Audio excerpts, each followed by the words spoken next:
quién temblaré. El Señor es mi luz y mi salvación. Escucha, Señor, yo te invoco en alta voz. Apiádate de mí, respóndeme.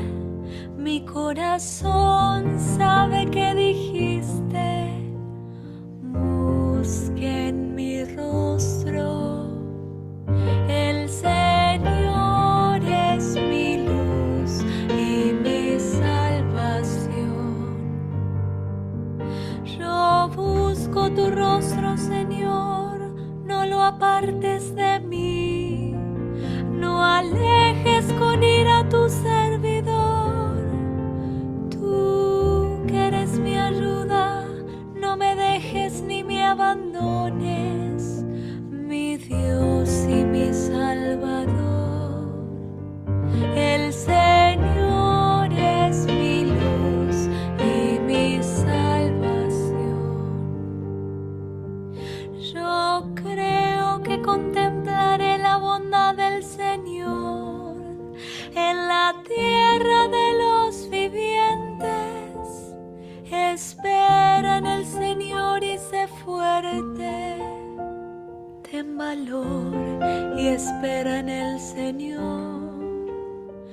El Señor es mi luz y mi salvación.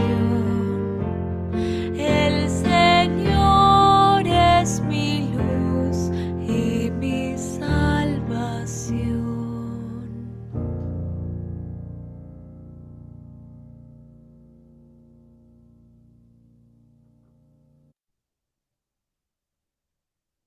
Hola, buenas noches. Qué placer que Dios nuestro Señor nos permite volvernos a encontrar esta noche del lunes, perdón, lunes 13 de enero del año 2025 en nuestro espacio virtual de estudio de Biblia. Esta noche, para dar continuidad a lo que comenzamos a ver hace 8 días acerca de la epístola de San Judas. Agradecemos a Dios que nos permite la oportunidad de seguir adentrándonos en la maravillosa escritura, en la sagrada escritura, y te invito a que, como todas las sesiones, demos alabanza a Dios Padre a través de Jesús de Nazaret y por el poder del Espíritu Santo digamos todos de corazón, en nombre del Padre, del Hijo y del Espíritu Santo. Amén. Padre nuestro que estás en el cielo, santificado sea tu nombre. Venga a nosotros tu reino. Hágase tu voluntad en la tierra como en el cielo. Danos hoy nuestro pan de cada día. Perdona nuestras ofensas como también nosotros perdonamos a los que nos ofenden. No nos dejes caer en la tentación y líbranos del mal. Amén. Gloria al Padre, al Hijo y al Espíritu Santo, como era en el principio, ahora y siempre, por los siglos de los siglos. Amén. E imploramos al Espíritu Santo y decimos: oh Espíritu Santo, don de Dios y fuerza de lo alto, fuente de agua brotante de vida eterna, desciende y mora en nuestros corazones. Haznos verdaderos adoradores del Padre. Condúcenos a la plenitud de la verdad y transfórmanos en testigos de Jesús para llevar su nombre hasta los confines de la tierra. Amén. Bueno, pues esta noche tenemos una petición particular, como en todas nuestras sesiones, y, y esta va enfocada a pedir que el alma del presbítero Rodolfo Cerezo descanse en paz. El padre Cerezo, como algunos cercanos de nuestra comunidad en la parroquia de Santa María de los Apóstoles, Le conocían como el padre Cherry, por lo de Cerezo. Después de una penosa enfermedad de cáncer y a los 77 años de edad, hoy tuvo su encuentro con el Señor y por eso quisimos poner este salmo para la apertura de nuestra clase, porque es muy bello. Recordarás este Salmo 27 de la nomenclatura hebrea, lleva por título, Junto a Dios no hay temor. Y pues resume en pocas palabras, como tú lo escuchaste en la entonación del mismo Salmo, la certeza de que viviendo abrazado a la fe de Dios a través de Jesús de Nazaret, no hay nada que temer, que ese rostro que buscamos con ansia, algún día tarde que temprano, todos vamos a tener la opción de poder contemplarlo. Y esto pues va a derivar mucho de la fuerza con la cual hayamos abrazado esa fe de Jesús, por la certeza de vivir su palabra y sus enseñanzas en vida como Él nos enseñó a hacerlo, por poder prodigar amor como Él nos sigue abrazando día a día a nosotros y toda nuestra familia, y por tantas bendiciones que derrama a lo largo de nuestra vida. El Padre Cerezo, yo no tuve oportunidad de compartir mucho con él, pero te menciono, fue uno de los párrocos que dejó huella en la iglesia de Santa María de los Apóstoles. Yo de los pocos recuerdos que tengo de él es que yo hace más o menos, pues unos entre 16, 17 años, yo acompañaba a mi mamá a escuchar misa a este templo y hoy lo sigo haciendo por decisión personal y por acompañar también a una de mis hermanas que es ministro extraordinario de la Sagrada Eucaristía, precisamente a invitación del Padre Cerezo. Él fue uno de los impulsores de de este ministerio y varias de las personas que tenemos, que son compañeros nuestros y que son también miembros de este chat, de, de esta Biblia que tenemos las Sagradas Escrituras en nuestro espacio bíblico por Zoom, pertenecen también a este grupo, por lo cual esta noche pues es justificable. Nuestra audiencia va a ser menor porque varios de los integrantes de nuestro grupo se encuentran ahorita en la capilla ardiente que se que está en la sexta vicaría, en el templo de la Esperanza de María en la Resurrección, frente a Perisur.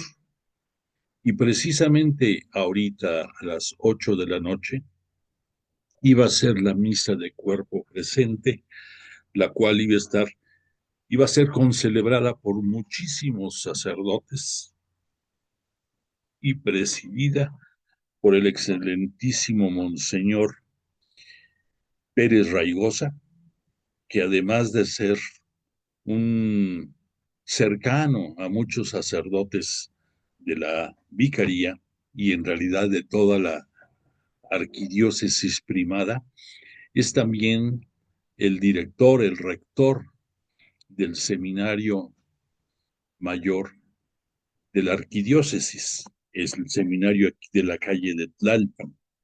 Entonces, Monseñor Pérez Raigosa ahorita está concelebrando las exequias del padre Rodolfo Cerezo, y pues a distancia nos unimos nosotros de fe y de corazón para agradecerle al Señor la oportunidad que a través del Padre Cerezo tuvimos todos nosotros, feligreses de esta iglesia de Santa María de los Apóstoles, y para que en su misericordia lo abrace, lo reciba y le dé las gracias que todos los servidores de Dios Padre y servidores presbíteros de Jesús de Nazaret en este mundo merecen, porque pues no es fácil el llevar por muchos años. Él, de hecho, el padre Cerezo cumplió 51 años de ejercicio dentro de la iglesia y por lo tanto, pues eso te dice todo. Yo me atrevo a comentarte únicamente que el recuerdo más bello que tengo de este padre fue que en aquellos tiempos yo era un laico más asistente a las Eucaristías y siempre había una persona que tenía la encomienda de estar invitando a los laicos que íbamos a esa celebración, que por cierto era a las 9 de la noche a la que yo iba. Invitaban a ver quién quería participar como lector en la liturgia de ese día.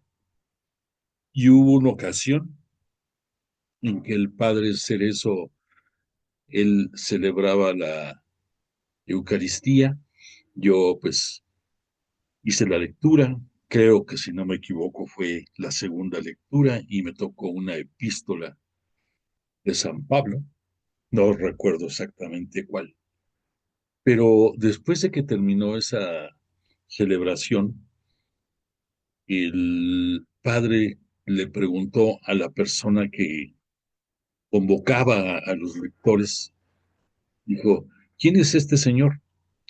Dirigiéndose a mí. Y le dijo, no, pues es un laico aquí, Alfredo, que nos hizo la lectura del día de hoy. Y me volteó a ver y me dijo, tiene usted que seguir leyendo, lo hace muy bien. Entonces, pues fue un piropo, valga la expresión, que me motivó bastante. Y debo de reconocer que entre este momento y otro momento más con otro de los párrocos de esta iglesia, el padre también Guillermo, un padre que también dejó mucha escuela dentro de el misticismo de todos los que forman los grupos de acción parroquial ahí. Hubo este padre Guillermo también una ocasión que me invitaron a participar en la ceremonia del lavatorio de los pies, un jueves santo. Y pues yo accedí y pues, bueno, junto con otros personas más, estuve en el lavatorio. Y después este sacerdote también, como un detalle de agradecimiento a todos los que participamos, a cada uno nos obsequió una cruz de madera pequeña, que yo en su momento dije, bueno, ¿y esto qué? ¿Por qué? ¿Por qué?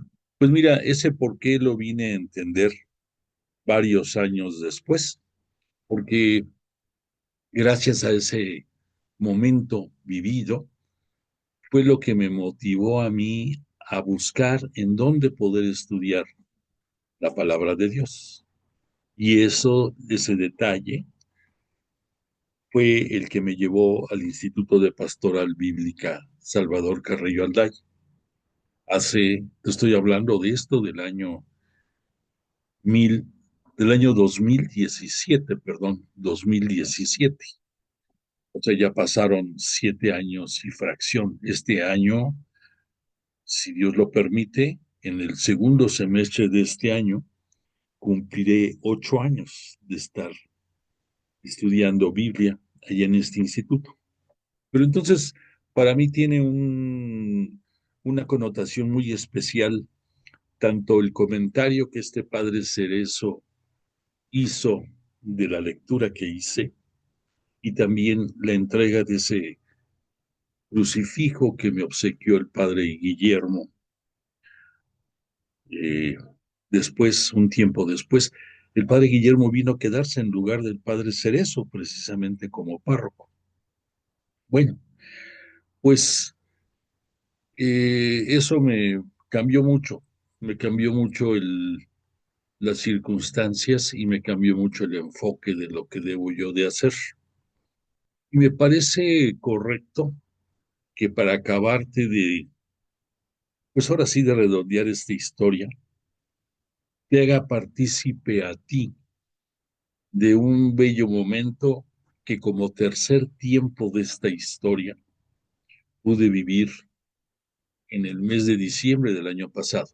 Te cuento, el día 27 de diciembre del año pasado se celebró una convivencia de los distintos grupos parroquiales que trabajan dentro de la parroquia universitaria de Santa María de los Apóstoles. Y pues tuve la fortuna de estar ahí también en esta celebración. Más o menos éramos como unas 42, 43 personas, algunos de los grupos parroquiales, algunos que formamos parte de los coordinadores de estos grupos, del cual inmerecidamente yo estoy ahí, entre sus coordinadores. Y además de la convivencia, que fue muy grata, hubo un momento que me marcó mucho también, y te lo quiero compartir porque, repito, es como el colofón de esta historia que te estoy contando y que tú estás inserto en lo que te voy a contar ahorita. En esta comida, de repente, empezaron a pasar por las sillas de los lugares de cada uno de nosotros y en una forma de abanico te ponían no, te ponían una serie de pensamientos, de estampas, pudiéramos decir, y cada quien escogíamos una. Entonces a mí, pues me llegó mi turno y las vi y tomé una y punto. Ahí no pasó nada más. Bueno, después de esto, pues vinieron los brindis porque estábamos acabando el año, por todo lo que había sucedido, e invitaron, dijeron, ¿alguien quiere hacer algún comentario, alguna palabra, algún mensaje? Y yo estaba contento, ¿por qué no decirlo? Y me levanté y a la persona que estaba coordinando el evento, le dije, yo quiero decir algo, pero que me dice, no, tú no. Yo, ¿cómo? ¿Por qué no? Si no, tú vas a hablar, pero vas a hablar al final, ¿no? Y yo, ¿por qué? Bueno, pues te voy a decir la razón por la cual sucedió esto. Habló una persona, habló otra, ya te imaginarás todo lo que se dijo. Y después, ya al final de que dieron ese momento de testimonios, me dice, ahora sí vas a hablar tú. Yo, ¿y por qué así es? Dice, porque tú fuiste el ganador de, de este, de este ejercicio. Yo, ¿cómo que fui el ganador? Bueno, te voy a mostrar de qué fui ganador y lo que esto significa para mí y espero que también para ti. Aquí tienes.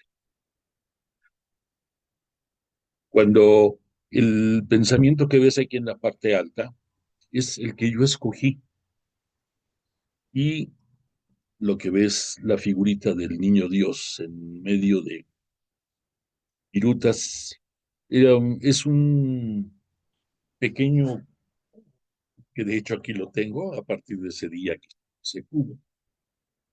en mi escritorio, pero te lo quise poner aquí la imagen. Entonces, como tú puedes ver, el mensaje que dice esta estampa me llegó mucho, me movió bastante el tapete por lo que decía, por lo que significa y porque lo veo yo como un siguiente paso dentro de estos encuentros de Jesús para con tu servidor. Y en esos encuentros tú estás inserto, porque yo no sería nada si no tuviera la fortuna, la gracia de que tú me estuvieras escuchando. No tendría sentido de que yo hablara de Jesús de Nazaret y de sus bendiciones en nuestras vidas si no hubiera podido yo estudiar un poco entusiasmado a partir del año 17. Y no se me olvida cuando en el año 19, en una de las reuniones que hubo en la escuela, yo estaba presente y yo me atreví a hacer una pregunta. Les dije, oigan, para poder dar clases de Biblia, ¿es necesario de que yo esté graduado? ¿Es necesario de que tenga el certificado de ustedes, de que, de que ya cursé todas las materias necesarias en el tiempo y forma para poderlo hacer? Y me llevé la sorpresa y me dijeron, ¿tú quieres hacerlo? Dije, sí, quiero hacerlo. Dice, pues encomiéndate a Dios y hazlo, ya. Y entonces, pues yo te lo menciono porque hasta el año 2021 tuve oportunidad de complementar los créditos necesarios para que me extendieran el título de misionero de la palabra. Pero yo ya poco más de 2 años antes había comenzado a dar mis clases. Y primero los comencé a dar aquí en la parroquia a la cual pertenezco por situación geográfica, que te ubico es la parroquia de Santa Úrsula y San José, aquí en Santa Úrsula, Xicla, más o menos por donde está Patio Tlalpan, por donde está la estación Santa Úrsula del Metrobús. Bueno, pues tu casa está inserta aquí en este barrio, porque es un barrio muy antiguo de la Ciudad de México, más bien ni siquiera de la ciudad, ya era de las afueras. Y este templo es un templo antiquísimo que junto con el templo de,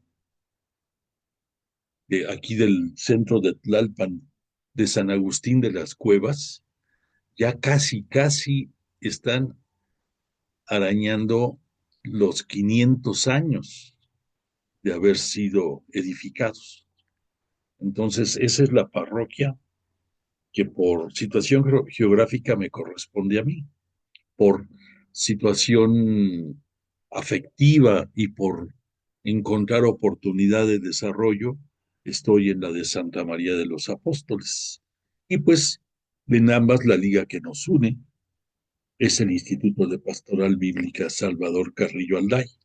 Por esa razón, ya atarás cabitos el por qué luego estoy publicando informaciones o comentarios de estos tres ámbitos. Ahora encontrarás la razón por la cual esa visita a la catedral en el día 8 pasado era tanto de mi interés porque íbamos del instituto y precisamente el canónigo que presidió la ceremonia que te envié también, la misa en catedral, él es, hasta la fecha, es nuestro párroco del instituto. Probablemente ya no va a poder hacerlo por toda la serie de compromisos que tiene, e igual en una de las conferencias que te compartí, también tenemos el gusto de que el que fuera rector de la Universidad Pontificia es nuestro asesor académico del instituto. En fin, estoy muy satisfecho y muy contento de cómo ha ido avanzando esto, pero quise aprovechar, quiero más bien dicho, aprovechar este momento de pena por la ausencia física del presbítero Rodolfo Cerezo, y en honor a su memoria es por lo que me atrevo a comentarte la relación que pude tener con él en momentos definitivos de mi elección de poder estudiar las Sagradas Escrituras y el cómo, con el paso del tiempo, llegamos a este momento en que este regalo me cambió muchas cosas. Yo te voy a hacer un último comentario relacionado con este bello momento. Yo no tengo buena suerte. No te voy a decir que tengo mala suerte, porque pues eso no es cierto, porque pues ya el hecho de estar vivo y haciendo muchas cosas es señal de tener buena suerte. Más sin embargo, para rifas y otras cosas relacionadas con eso, nunca me saco nada, no, nada, en lo absoluto. Soy bastante salado para obtener alguna recompensa. Entonces, te voy a decir en dos frases lo que yo pienso de este obsequio que te estoy compartiendo porque tú eres parte de él. Dije, bueno, yo nunca me gano nada y esta tarde me gané todo. Y de verdad lo pienso, porque el hecho de poder conocer a Jesús, el hecho de poder eh, tener una relación íntima y de amigos, poderte dirigir a Él como el hermano mayor que es nuestro y poder estar cercano a Él, es invaluable.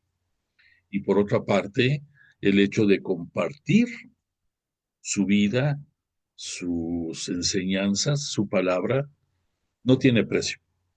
Entonces, por eso permíteme que te vuelva a decir como colofón de todo esto, lo que pensé. Yo nunca me gano nada y esta tarde me gané todo. Bueno, pues entonces disculpe que a lo mejor aprovechando este momento sensible, este, pues quise aprovechar en contarte toda esta historia larga, pero pues era el momento preciso de hacerlo y te invito a que si tú tienes oportunidad hagas una oración ya en la intimidad por el alma del padre Rodolfo Cerezo. Y para tu información, repito, ahorita está la concelebración bastante nutrida ahí en la iglesia de la Esperanza de María en la Resurrección de Jesús y posteriormente va a estar a seguir abierto la capilla ardiente, no sé hasta qué hora, por si tienes algún interés en acercarte a ella.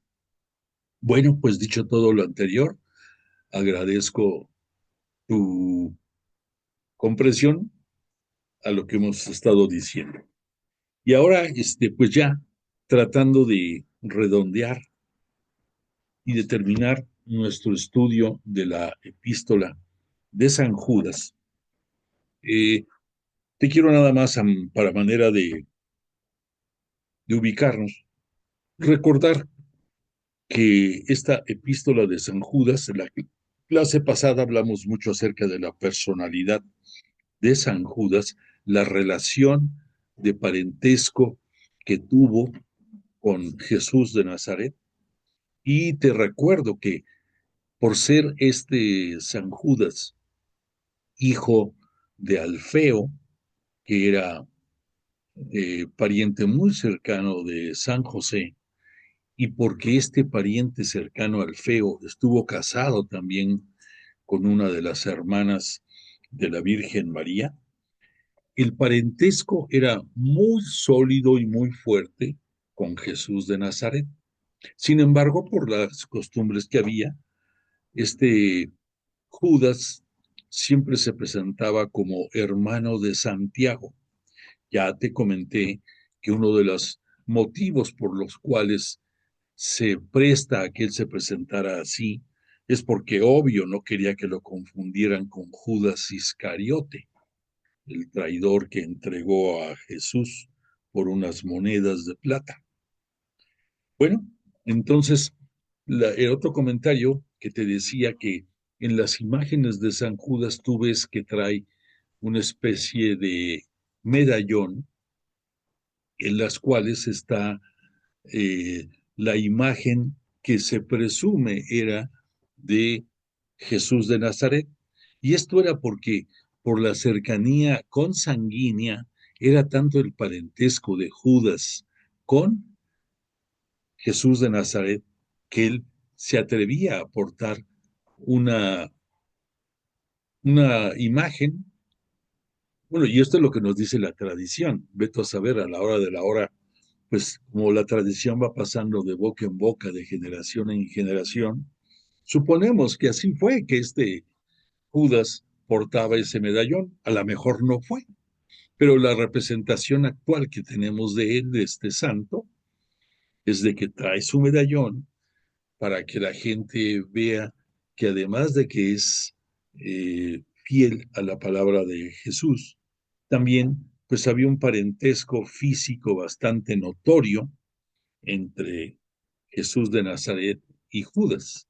Y ya para terminar, te recuerdo, te reafirmo que la llama que le ponen en las imágenes a San Judas corresponde a que este Judas estuvo presente en el día 28 de mayo del año 30, ese día en que oficialmente surgió la Santa Iglesia Cristiana Católica.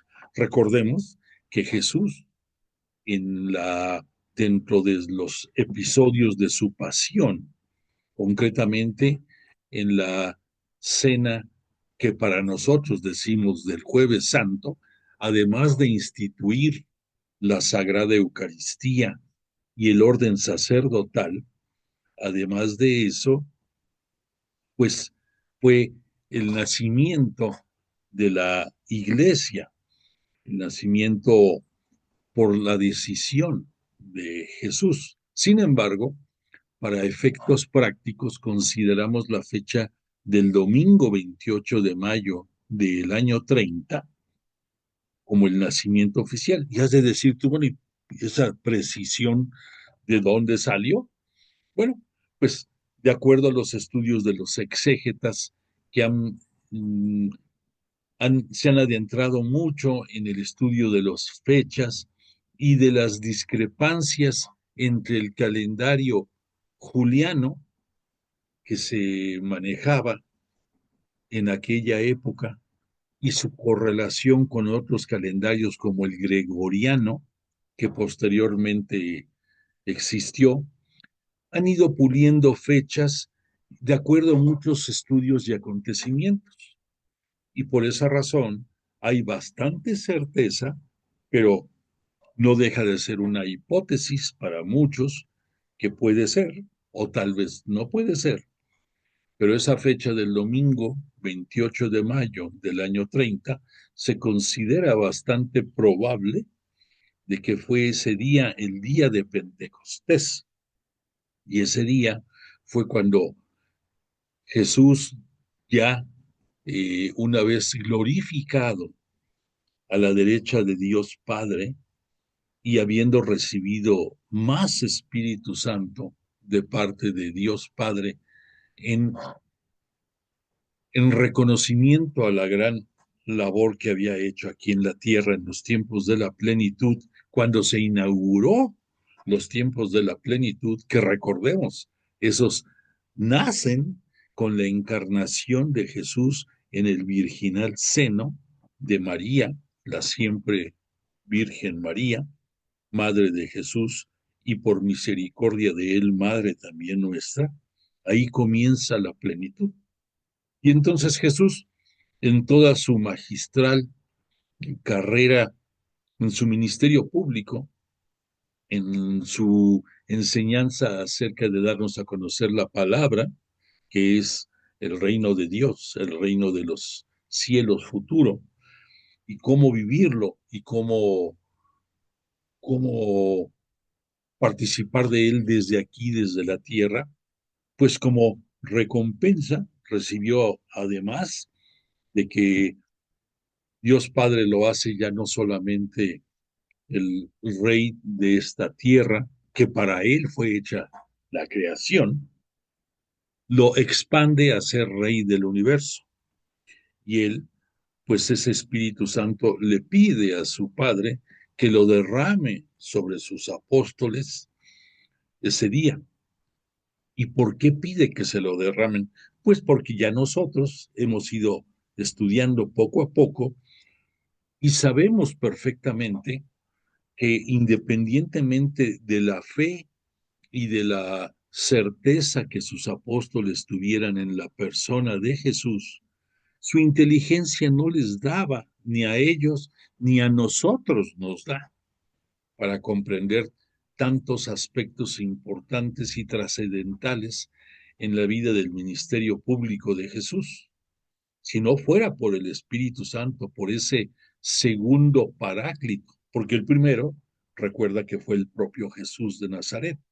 El segundo es el Espíritu Santo, que por, porque Él le pide a sus apóstoles que bauticen en el nombre del Padre, del Hijo y del Espíritu Santo e incorporen de esta manera a su única y santa iglesia a todos los que, sin importar ubicación geográfica o tiempos, vamos a ir siendo parte de su iglesia.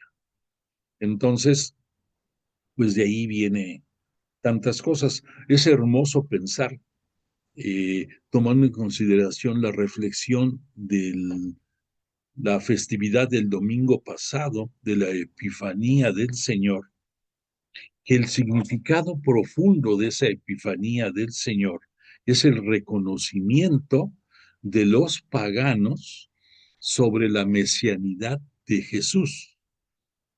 Si tú pusiste atención en la narración del Evangelio de ese día, pudiste checar que estos magos de Oriente, al decir magos de Oriente, son personas que vivían fuera de la península siria, fuera de la zona de la Palestina de los tiempos de Jesús, y que están en Belén guiados por la estrella que los lleva a encontrar a Jesús de Nazaret, el Mesías que había acabado de nacer.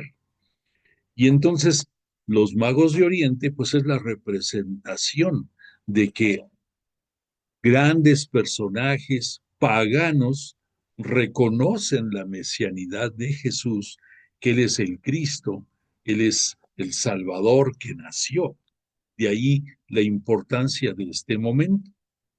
Entonces, pues esto viene porque pues el Paráclito, el Espíritu Santo que Jesús envió a sus apóstoles es porque necesitaban entender en mayor medida las enseñanzas de Jesús, los alcances de su doctrina, el entender tantas y tantas cosas que la Escritura les presentaba en los rollos que en aquellos tiempos estudiaban y leían para que lo pudieran comprender mejor. Y en esta epístola de San Judas tenemos una prueba palpable de esta importancia del Espíritu Santo. ¿Por qué? Porque estamos viendo aquí en el punto segundo que esta epístola, al igual que la segunda epístola de Pedro y que algunas de las epístolas de Pablo, y nos vamos a referir esta noche a la de a la de a la epístola de Corintios, básicamente, para entender cómo necesitaban que el Espíritu Santo les abriera la mente. El corazón lo podían tener abierto a la fe, a abrazar la fe en Jesús, pero su inteligencia no les daba para entender muchas cosas. En el caso de estos tres momentos que te cito, la epístola de San Judas, la segunda epístola de Pedro y esta noche refiriéndome a la epístola, a la primera epístola de Pablo a los Corintios, quiero referirme a esta epístola de Pablo para que podamos unir los cabos de estos tres grandes pensadores, de estos tres grandes eh, ejes medulares y los tres santos, los tres de los formadores ya de las comunidades distintas áreas fuera de lo que era Jerusalén, porque ahí radica gran parte de la importancia de estos hechos, que el que Jesús les pidió, lleven mi palabra hasta los confines de la tierra, igual que todas las noches hacemos en nuestra oración al Espíritu Santo, de ahí viene precisamente de la narrativa en Hechos de los Apóstoles del día de Pentecostés, para que sepas de dónde viene esa oración. Entonces, el Espíritu Santo los va a ubicar en muchas de las enseñanzas y verdades de la fe. Y cada quien a su estilo, en su momento, en su hábitat, en su ubicación geográfica, la van a expresar. Este Pablo, en el capítulo 3 de esta primera epístola, te voy a leer un pequeño trozo para que entendamos su liga con estas epístolas. Te ubico. En aquellos momentos, hubo un gran maestro de la retórica, que era como se le decía en aquellos tiempos, a los que hablaban muy bien, muy bonito, a los que tenían contundencia, que tenían arraigo y les gustaba a la gente escuchar. Recordarás cuando estudiamos estas epístolas que hubo un personaje de nombre Apolo, que le costó trabajo al propio Pablo. Primero lo atacó a Apolo, porque decía que traía enseñanzas ajenas a su doctrina, a la manera en que él catequizaba. Ya con el paso del tiempo, y más que nada con la luz del Espíritu Santo, entendió que quien no está en contra de Cristo, está a favor de Cristo. Y entonces ya se volvió más suave en sus conceptos acerca de Apolo, el propio Pablo. Y entonces aquí cita en este capítulo 3, dice, ¿quién es pues Apolo y quién es Pablo? Servidores por medio de los cuales habéis creído. Cada uno trabajó según el designio del Señor. Yo planté y Apolo regó, mas fue Dios quien proporcionó el crecimiento. De modo que el que planta y el que riega, nada son, sino Dios, que proporciona el crecimiento. Esto es suficiente para que entendamos el por qué también este Judas, aquí el centro, pudiéramos decir la carnita, el tuétano de su enseñanza, va enfocado en prevenirnos, al igual que este Pedro lo hizo en su segunda epístola, de los falsos doctores, lo que estamos viendo aquí en esta lámina. ¿Por qué? Pues porque al decir doctores, la palabra doctores significa que son personas que tenían un gran conocimiento de las escrituras, de las, de la Tanakh judía, o lo que sería para nosotros la, la ley de los judíos, que nosotros a través del Pentateuco, de estos 5 libros, conocemos. Bueno, pues estas personas muy eruditas, muy conocedoras de estos escritos, eran los doctores de la ley. Pero dentro de los doctores de la ley, había algunos que su actuar era doble, de personas de doble personalidad, de doble cara. Puedes encontrarte, y hablamos hace 8 días, en tus propias comunidades, personas que tú en principio las consideras honestas, rectas, que las consideras congruentes, transparentes, pero que en el fondo pueden tener pensamientos eh, malintencionados que van permeando entre ciertas personas de la comunidad. Y sin embargo, tú no te atreves probablemente a levantar el dedo en contra de ellos porque conoces una cara de ellos que no te hace pensar que sean hipócritas, que sean dobles caras, que puedan llegar a ser blasfemos y hasta perversos. Y entonces por eso San Judas, su exhortación, que nos resume aquí en el punto tercero, de seguir a los apóstoles y sus enseñanzas y practicar la caridad guiados por el Espíritu Santo, son vitales. Son vitales porque vimos aquí en el saludo de la epístola de Judas, que te recuerdo, no tiene capítulos, sino que es hoja y media.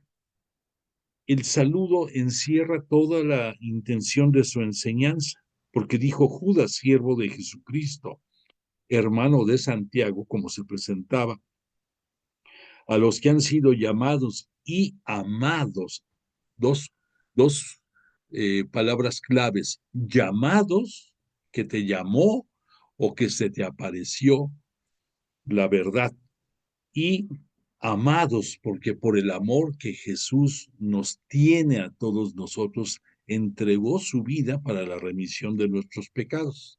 Entonces tú tienes la fortuna de que fuiste llamado a su única y verdadera iglesia, santa, católica y apostólica, punto número uno. Y la segunda, que por el amor que te tiene, entregó su vida en remisión de tus pecados. Entonces, este Judas se dirige a nosotros con ese saludo de apertura y cita aquí a Dios Padre, y que Dios Padre nos guardó a nosotros para su Hijo, para su unigénito, para Jesucristo, Jesús ya glorificado, Jesús el Cristo. Pero el motivo de la carta, me atrevo a recalcarlo porque es vital, nos dice Judas: tenía yo mucho empeño en escribiros acerca de nuestra común salvación. Común, o sea que tanto él, Judas, como tú, comulgamos de la certeza de que al final de nuestro peregrinar en esta tierra tendremos la oportunidad de llegar al reino de los cielos, de estar compartiendo la vida eterna con Dios Padre y con Jesús. Y eso es lo que aquí cita Judas como nuestra común salvación. Y nos exhorta a combatir por la fe que ha sido transmitida a los santos de una vez para siempre. Aquí te quiero recalcar porque al decir aquí Judas de los santos se refiere a los apóstoles. Y ahora vas a comprender más ampliamente el por qué Jesús funda su iglesia, una santa católica apostólica, porque a través del Espíritu Santo embebió a sus apóstoles del conocimiento y de la luz necesaria para interpretar correctamente las enseñanzas de Jesús y para comprender de una manera más amplia las sagradas escrituras. Entonces, por eso Jesús, desde que funda su iglesia, a través de Pablo como piedra medular, como piedra angular, por eso le pone el nombre de Kefas, por eso le pone el nombre de piedra a este Pedro, porque sobre esa piedra construirá su iglesia. Y por lo tanto este Judas aquí se refiere a los apóstoles con el seudónimo de santos, para que de una vez para siempre acojas las enseñanzas que los apóstoles dan a todo lo que a toda lo que la en vida Jesús nos enseñó y lo que las sagradas escrituras nos dan a conocer. Entonces, en la semana pasada estuvimos hablando de esto y hablamos acerca de las blasfemias que se advertían en aquellos tiempos y que también Pedro, en su segunda epístola, nos pone el dedo, nos pone el punto sobre las íes, porque dice Judas, igualmente estos, a pesar de todo, alucinados en su delirio, contaminan su cuerpo. Al decir estos, son esas personas insertas en la comunidad que están desviando en ciertos momentos clave a los demás participantes de la comunidad y, ¿por qué no decirlo?, pueden hacerlos tambalear en su fe. En este grupo de amenazantes personajes, ya ubicamos, había muchos que venían del judaísmo y que, celosos porque estaban muchos abandonando su fe y pasándose a la nueva Iglesia Cristiana Católica, querían hacerles notar de diversas formas que estaban en un error y que debían de regresar al judaísmo. Además de esto, había muchos personajes que habían incorporado, se habían incorporado a la religión cristiana católica provenientes del paganismo.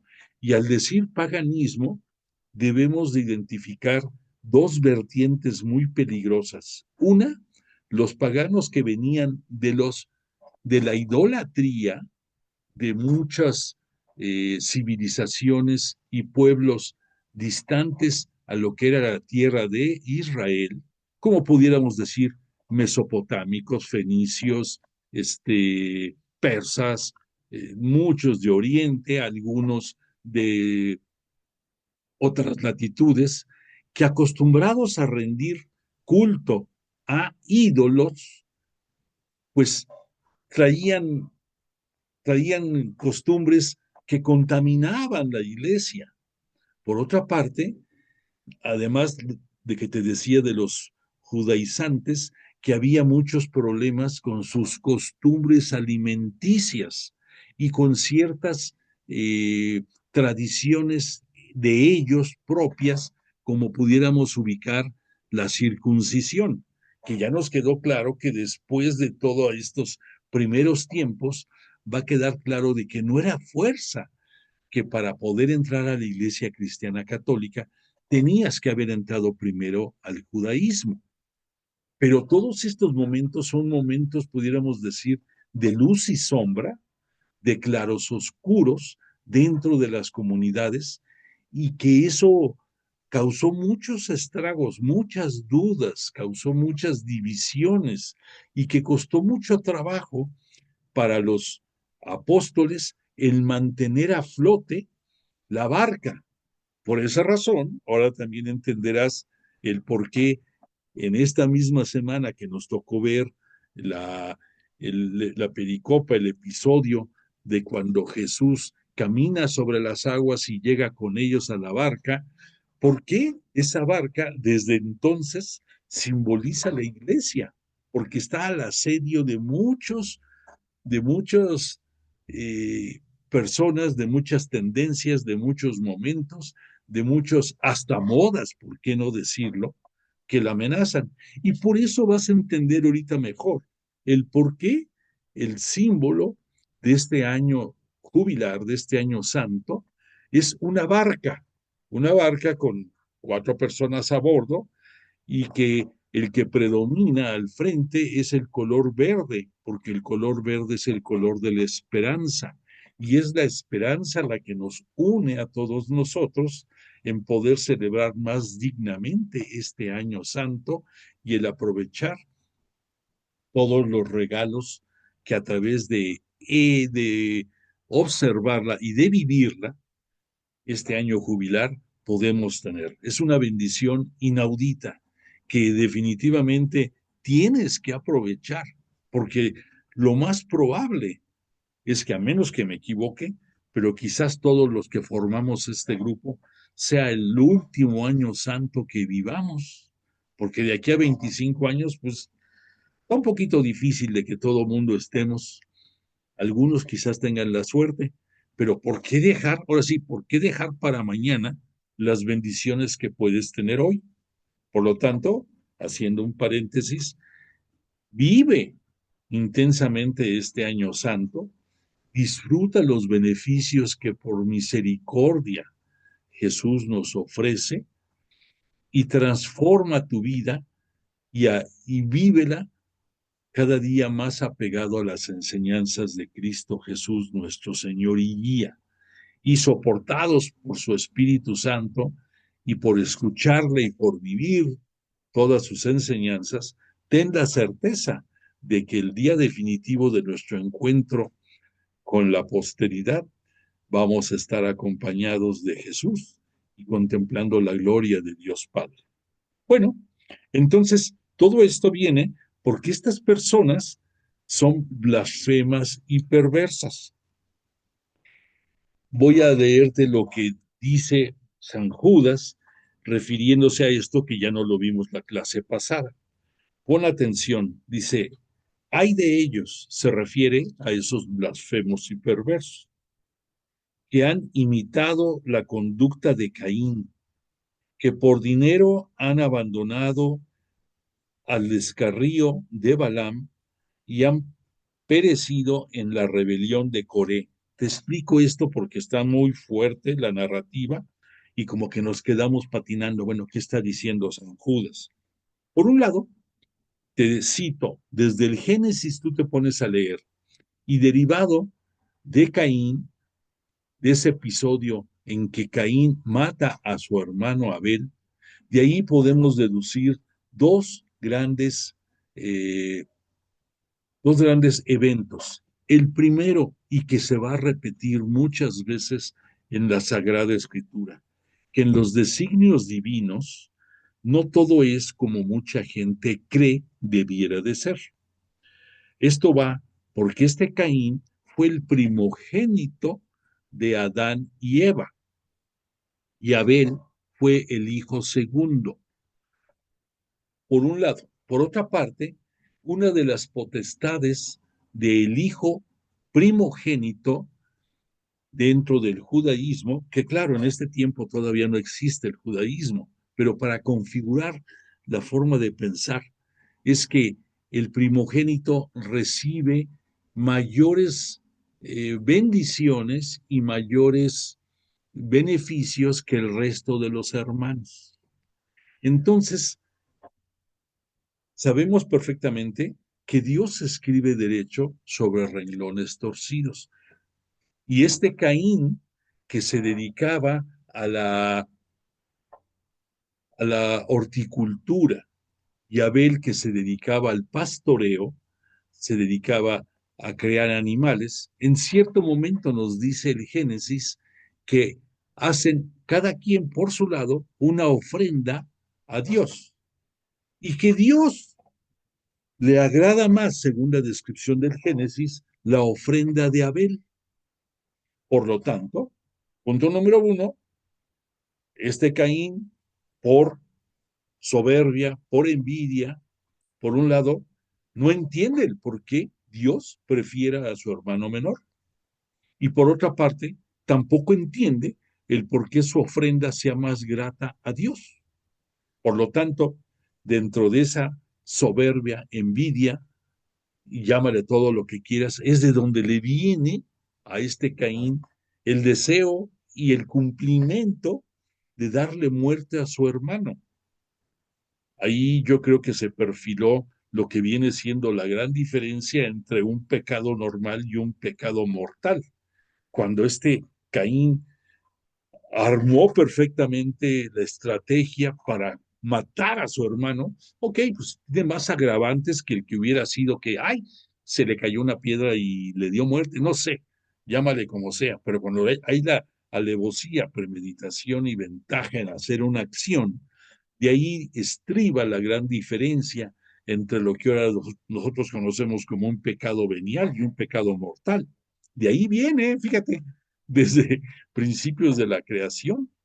Y por otra parte, si tú te pones a estudiar de la descendencia de Caín, vas a encontrar varias cosas interesantes. En primer lugar, que Dios lo protege a pesar de su pecado. eh, Le dice que va a ser errante por todo el mundo, y este Caín, temeroso de que alguien lo quiera matar, le dice que qué va a hacer de él. Y el Creador le dice que tendrá una marca para que nadie le haga nada, y que aquel que ose hacerle algo pagará por toda su vida esa acción. Por lo tanto, no le pasa nada a Caín, por supuesto. Tiene, a pesar a pesar del pecado, si tú lo quieres ver, tiene la misericordia de Dios y lo protege. Y desde entonces va a surgir muchos episodios de protección en muchos momentos de la historia. Dentro de los descendientes de Caín va a ir teniendo hijos de los cuales se presume, y el Génesis te lo marca. Por ejemplo, te va a decir que entre ellos surgieron los herreros. Y has de decir tú, bueno, ¿y qué importancia tienen los herreros, los manejadores de los metales? Ah, pues después vas a entender que cuando viene el episodio de los ángeles caídos a este mundo, por haber, por soberbia también, desobedecido a Dios, y los lanza a este mundo, vamos a encontrar que de esos ángeles caídos, algo hablamos la semana pasada, van a surgir lo que se conoce como los nefilim, que son esa etapa en que esos ángeles caídos, cautivados por la belleza física de las hijas de los hombres, de las mujeres, la narrativa del Génesis nos dice, los hijos de Dios se enamoraron de las hijas de los hombres. Entonces, a pesar de que los ángeles son seres espirituales, aquí estamos hablando de ángeles caídos, de ángeles que se rebelaron a Dios y que fueron lanzados a este mundo. Acto seguido, estos ángeles, enamorados de la belleza de las mujeres, se dejan seducir por ellas, y no solamente se dejan seducir, sino que tienen descendencia que de ellas va a provenir los nefilimes. Eso es palabra hebrea. O, si tú quieres en castellano, los vigilantes. Y esta narrativa, este Judas la toma nos trae aquí algunos aspectos de lo que es el libro de Enoc, un libro apócrifo. Y, entre paréntesis, el ser apócrifo viene porque no hubo la certeza de su escritura. El libro de Enoc, el que se llame de Enoc, y este Enoc haya sido, hubo tres Enoc en los tiempos del Génesis. Uno que viene de la estirpe de Caín, y hasta nos dice que se hizo un pueblo con su nombre, Enoc. Después va pasando el tiempo y van surgiendo que de esta descendencia de Caín van apareciendo gremios como el que te dije de los herreros, otros más de músicos, y algunos exégetas presumen de que tal vez hasta en esa herencia de Caín viene la el grupo de las mujeres dedicadas al placer sexual. No hay una certeza total, pero se relaciona a estos grupos con descendientes de la línea de Caín. Por otra parte, de la línea también, de la línea, perdón, de este Adán y Eva, tienen un tercer hijo y tuvieron otros más, en el caso de este Set, que de él, de la línea de Set, van a venir otros descendientes, y que en el número 7 de la descendencia, partiendo de Adán, va a haber otro Enoc. Ese Enoc es al que se le cita la tradición que fue arrebatado de este mundo y que él estuvo cercano a Dios. que él vivió 365 años, que es un año muy, muy especial, porque son los mismos días que tiene un año, y que el conocimiento que tuvo acerca de los misterios y el conocimiento divino y de muchas cosas más, como la cosmogonía, como el conocimiento planetario, de los calendarios, vino de enseñanzas de arcángeles hacia él, hacia Enoch. Pero estamos hablando de arcángeles buenos y de un Enoch histórico relacionado con Dios, que probablemente, para que te ubiques, no es el escritor que hizo el libro de Enoch, que el libro de Enoch es muy posterior, que se habla de que fue escrito más o menos entre el siglo segundo antes de Cristo y que tiene mucho contenido de visiones que pudiéramos decir apocalípticas y que es interesante de ver algunas cosas de él y que en el momento en que estudiemos el Apocalipsis, ahí va a aparecer estos puntos importantes. Pero este Enoch es otro. Este Enoch, te repito, es de la línea de Set. Este Enoch fue el abuelo de Noé, fue el padre de Matusalem. Entonces, para que te ubiques. Y derivado de esta historia de los nefilines, esta historia de esos ángeles caídos, de ahí nos dice algunos estudios de las distintas tradiciones de la Biblia, que te ubico. Hay 4 tradiciones: la yavista, la eloísta, la sacerdotal y bueno, esas 3 no te quiero dar más datos. Viene porque los eloístas eran los que en un tiempo vivieron en la zona de Samaria. Los yavistas son los que en un tiempo vivieron en la zona de Judea. Y los sacerdotales es la amalgama de esas tradiciones ya a la interpretación de los que regresaron del destierro de Babilonia. De ahí surge la tradición sacerdotal. Bueno, esas 3 tradiciones, por eso vas a entender ahorita un poquito más por qué en el Génesis vas a encontrar una narrativa de acuerdo a lo que dicen los eloístas, otra narrativa de acuerdo a lo que dicen los yavistas, y posteriormente, ya pasado el tiempo, vas a encontrar otras descripciones que datan de la tradición sacerdotal. Bueno, pues entonces todo esto te lo platico porque no por el hecho de que veamos que tiene el título de el libro de Enoch, vayamos a tambalear como algunos dicen. ¿Por qué no está reconocido en la Biblia? ¿Por qué no está en las Sagradas Escrituras? Pues porque una cosa es que tú le pongas al libro Enoch en el recuerdo, en la inspiración, en lo que tú quieras sobre este personaje bíblico, y otra que no fue que lo haya escrito Enoch. Por lo tanto, cuando llegó el tiempo de ver su canonicidad, o sea, su aceptación, ni los judíos lo aceptaron dentro de sus tradiciones, dentro de sus escritos, ni tampoco los cristianos lo hicieron. El Papa Dámaso, que le dio instrucciones a San Jerónimo de traducir la Biblia, que ya original hebrea había pasado al griego y que del griego lo estaban traduciendo al latín, tampoco quedó autorizado que pasara ese libro. Sin embargo, en la iglesia de Etiopía y en la iglesia ortodoxa, que también son cristianas, lo tienen dentro de sus escritos de su Biblia.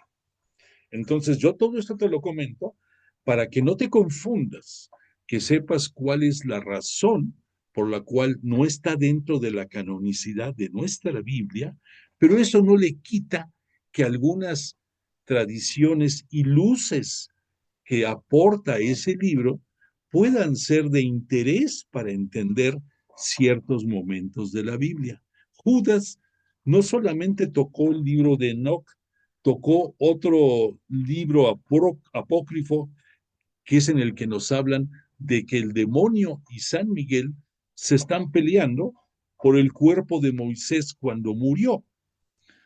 Ahí esto viene en otro libro apócrifo que se le llama La Ascensión de Moisés, que también no está reconocido dentro de nuestros escritos bíblicos, pero de ahí vienen. Entonces, digo, hay luces importantes. Pero aquí lo interesante es que este Judas, tú te ubiques, este Judas, él estuvo trabajando por la extensión de la iglesia en zonas orientales como Macedonia, como Persia, como Etiopía, y por lo tanto tuvo que enfrentarse a muchas corrientes de pensamiento y a muchas tradiciones que tuvo que plasmar aquí en su epístola. Y por eso nos habla aquí de los blasfemos y perversos y nos hablan de los herejes. Un hereje no quiere decir que vaya en contra de la religión, sino que cuestiona determinadas verdades de nuestra religión. Recuerda a este Lutero, el que propició la división y de la cual surgieron los protestantes y los cristianos ya separados. Eso era por las herejías de este Lutero.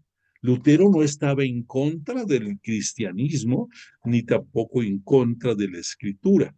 Simple y sencillamente difería de algunas cuestiones dentro de la fe que se convierten en herejías. Pero aquí tú ve metiendo en tu cabeza, una cosa es un hereje y otra cosa es alguien contrario a nuestra religión. Hay diferencias. Entre quien es contrario va a acabar siendo excomulgado, va a acabar siendo sacado de nuestra Santa Iglesia Cristiana Católica.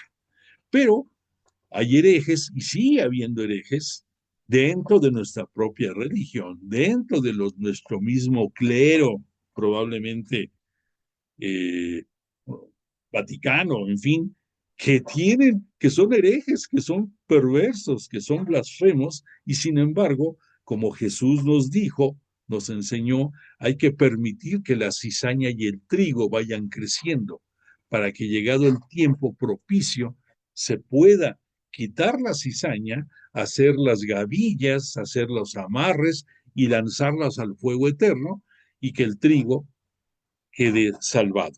Bueno, entonces aquí este Judas nos habla, nos dice, por ejemplo, que hay otra corriente de pecadores impíos, y aquí se refiere a los gnósticos.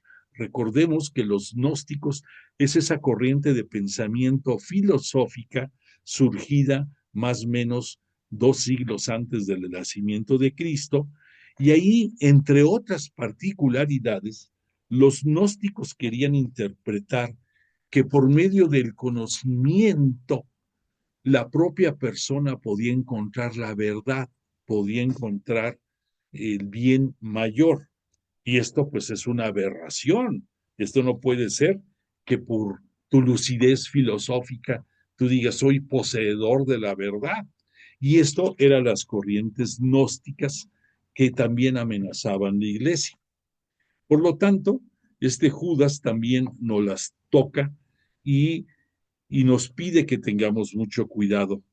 Entonces ya entenderás por qué en la zona en que estuvo trabajando Judas, San Judas, se vio pues orillado a tocar estos puntos.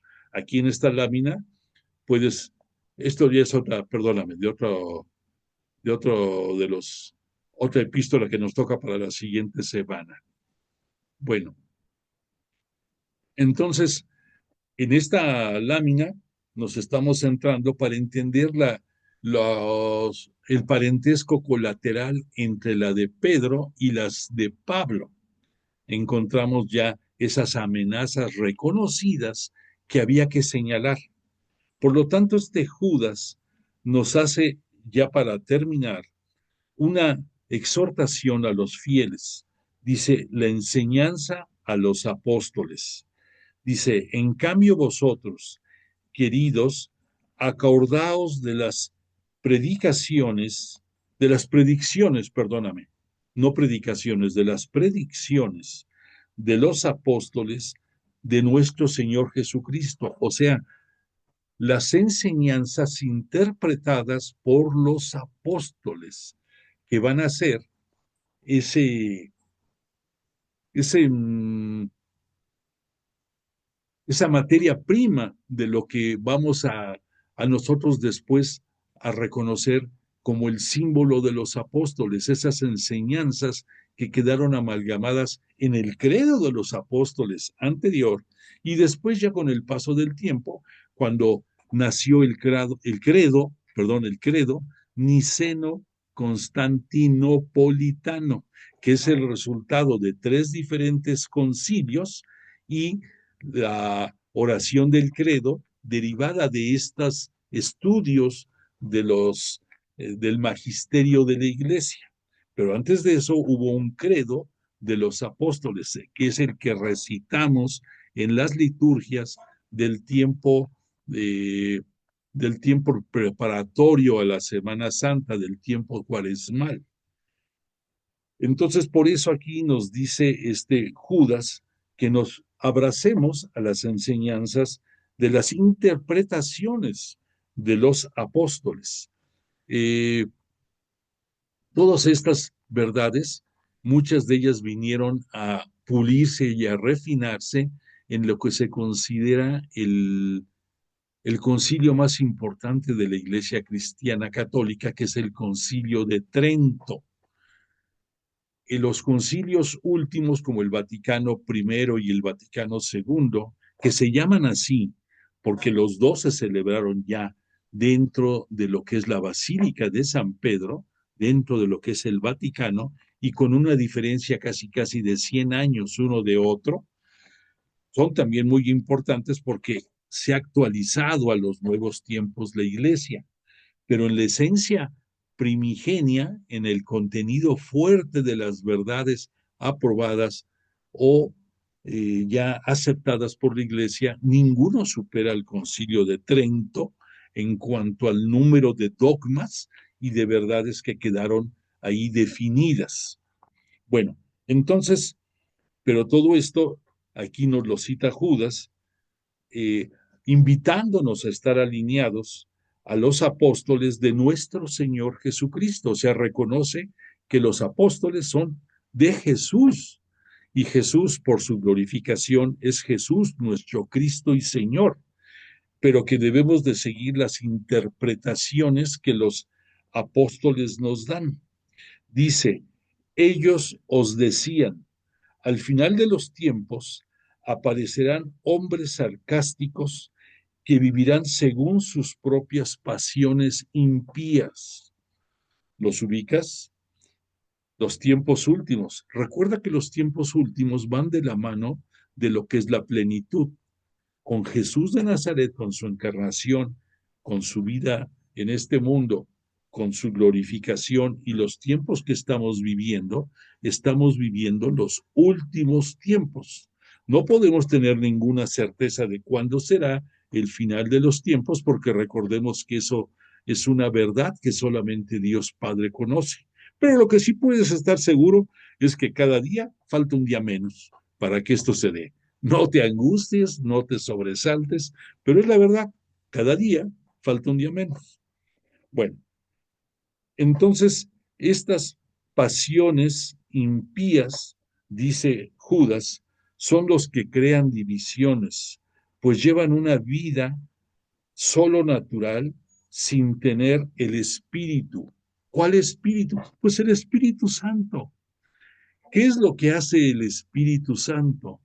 Pues hacer santos, el que te embebas de él y que imitándolo y siguiendo la línea, lo que te habla el Espíritu, que es la voz de Jesús hacia nosotros a través del Espíritu, pues si le hacemos caso, vamos a tener un espíritu vigoroso y fuerte. Y ya por último, nos dice Judas, los deberes de la caridad. Dice, vosotros queridos, asentaos firmemente en vuestra santísima fe y orad guiados por el Espíritu Santo. lo que te digo. Manteneos en el amor de Dios, aguardando la misericordia de nuestro Señor Jesucristo, que nos dará la vida eterna. Tratad de convencer a los que vacilan, a otros tratad de salvarlos arrancándolos del fuego, y a otros mostradles misericordia con cautela, odiando incluso la túnica manchada por su carne. Al decir la túnica manchada por su carne, interprétalo como las evidencias en ellos de su concupiscencia terrena, de su día a día. A eso se refiere la túnica manchada por su carne, por su actuación, por su distanciamiento de la verdad. Entonces, punto número uno, que tengamos mucho cuidado de librarnos, de no acercarnos a gente que sea blasfema, perversa, que nos quieran desviar del contenido de la fe en Jesús por medio de las enseñanzas de los apóstoles. Por otra parte, que te le pidas al Espíritu Santo te conduzca, te hable, te guíe. No hay nada mejor que eso. Por eso te invito a que tú en el transcurso del día, cuantas veces puedas, invoca, dile, Espíritu Santo, ven. ¿Por qué? Porque es tu fuerza, porque es lo que te conduce a librarte de estas malas influencias y a poder seguir más de cerca a Jesús de Nazaret. Pero también nos pide que tengamos cautela y que tengamos misericordia con los que están errando. No los condenemos, no los satanicemos, no los expulsemos ni les hagamos caras feas. Al contrario, tratemos de, por medio de la fe, pero aplicando el amor, la esperanza y la misericordia, de no que no se aparten de las verdades de nuestra iglesia y que los invitemos en una manera eh, correcta, sutil, sin presiones, sin señalar, sin, sin ser despiadados con ellos, para que encuentren la verdad. Eso es nuestra misión desde que nacimos. Eso es nuestra misión desde que nacimos dentro de la iglesia. Recuerda que cuando fuiste bautizado, adquiriste las potestades de rey, sacerdote y profeta. Y el decir que eres profeta quiere decir el que lleves la palabra de Dios hasta donde los confines de la tierra, hasta donde Él te lleve y en los momentos propicios. Por lo tanto, parte de este profetismo que tú tienes que observar y de llevar a cabo es el no permitir que los que se están alejando o los que están en un error persistan en eso y se aparten de nuestra iglesia, sino que tengas amor, que tengas misericordia, que con esperanza en Jesús y en tu actuar, pidiéndole fe en lo que tú hables y sobre todo en lo que tú demuestres en tu congruencia, invites a que te sigan como hijo de la santa y única verdadera Iglesia Cristiana Católica. La doxología de esta epístola de parte de Judas nos dice: al que es capaz de guardaros inmunes de caída y de presentaros sin tacha ante su gloria, con alegría, al Dios único, nuestro Salvador, por medio de Jesucristo, nuestro Señor, gloria, majestad, fuerza y poder antes de todo tiempo, ahora y por los siglos de los siglos. Amén.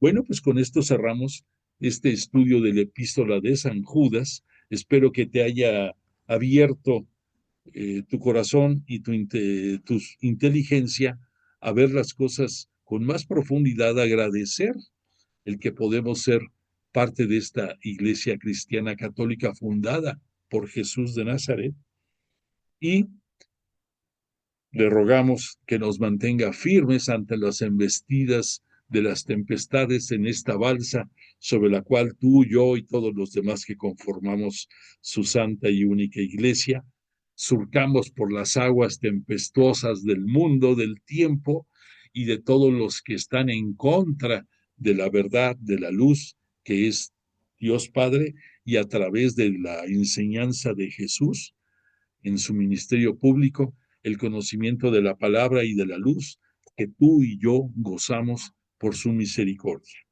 Pues te agradecemos primero a Dios, a Jesús, el que nos haya acompañado esta noche entre nosotros y al Espíritu Santo.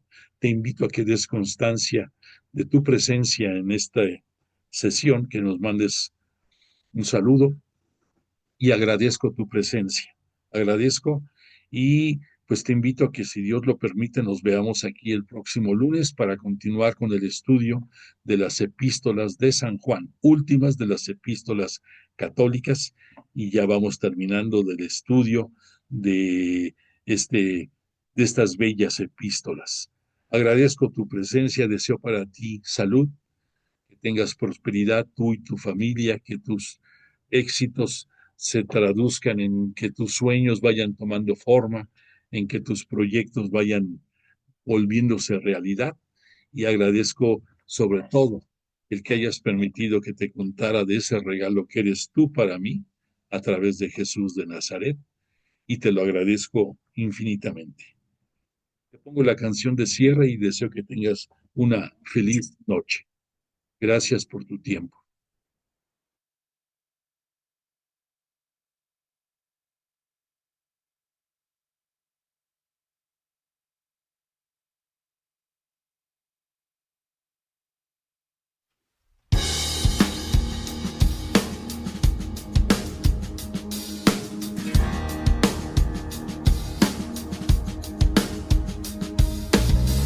Hoy quiero darte gracias por lo que has hecho en mí, por darme vida nueva que solo encuentro en ti, por darme una esperanza, por darme una razón.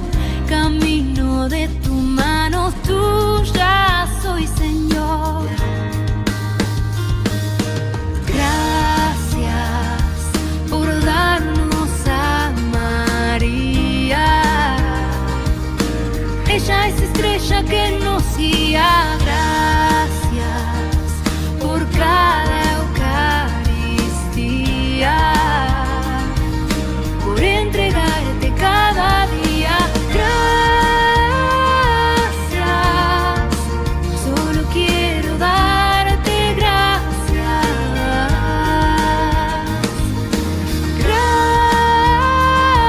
Gracias, solo quiero darte gracias.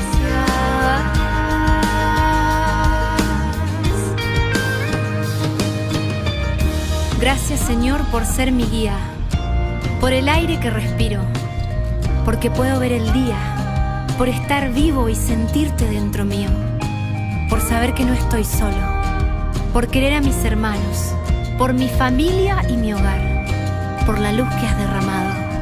Gracias por las alegrías, por darme a tu madre como madre, por la cruz de cada día, porque con ella quieres salvarme.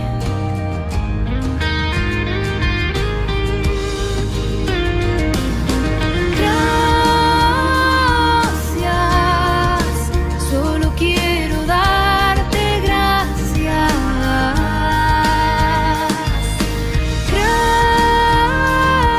Gracias, solo quiero darte gracias.